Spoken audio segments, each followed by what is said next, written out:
ਹਾਂਜੀ ਸਰ। ਸਾਡੇ ਮੂਨ ਪਠਾਣੇ ਦੇ SHO ਸਾਹਿਬ ਸੌਰਵ ਸੱਭਰਵਾਲ ਤੇ ਸਬ ਇੰਸਪੈਕਟਰ ਨੇ ਸ਼ਗਨਪ੍ਰੀਤ ਤੇ SI ਤਰਸੇਮ ਸਿੰਘ ਦੀ ਜਿਹੜੀ ਪਾਰਟੀ ਹੈਗੀ ਆ, ਇਹਨਾਂ ਨੇ 4 ਦੋਸ਼ੀ ਜਿਹੜੇ ਹੈਪੀ ਸਿੰਘ ਪੁੱਤਰ ਸ਼ੀਸ਼ਪਾਲ ਤੇ ਵੀਰੂ ਸਿੰਘ ਉਰਫ ਹਰਮਨ ਪੁੱਤਰ ਰਾਮ ਸਰੂਪ, ਇਹ ਦੋਵੇਂ ਡਿਊਟੀਆਂ ਦੇ ਰਹਿਣ ਵਾਲੇ ਆ, ਤੇ ਮਨਿੰਦਰ ਸਿੰਘ ਮਨੀ ਪੁੱਤਰ ਸੁਖਦੇਵ ਸਿੰਘ, ਇਹ ਰਾਮਨਗਰ ਸਿਵਿਆਂ ਵਾਲੀ ਦਾ ਹੈਗਾ ਸੰਗਰੂਰ ਦਾ, ਤੇ ਅਰੁਣ ਕੁਮਾਰ ਅਨੂ ਅੰਬੇਦਕਰ ਨਗਰ ਦਾ ਹੈਗਾ ਸੰਗਰੂਰ ਦਾ।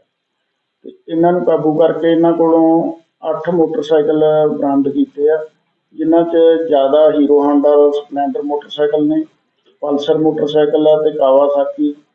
ਇਹ ਸਾਰੇ ਇਹਨਾਂ ਨੇ ਜਿਹੜੇ ਹੈਗੇ ਆ ਸੰਗਰੂਰ, ਲਹਿਰਾ, ਖਨੌਰੀ ਇਹ ਏਰੀਏ 'ਚੋਂ ਚੋਰੀ ਕੀਤੇ ਹੋਏ ਨੇ, ਤੇ ਹੋਰ ਵੀ ਇਹਨਾਂ ਤੋਂ ਬਰਾਮਦਗੀ ਹੋਣ ਦੀ ਉਮੀਦ ਹੈ। ਅਸੀਂ ਇਹਨਾਂ ਦਾ ਹੋਰ ਰਿਮਾਂਡ ਲੈ ਰਹੇ ਹਾਂ।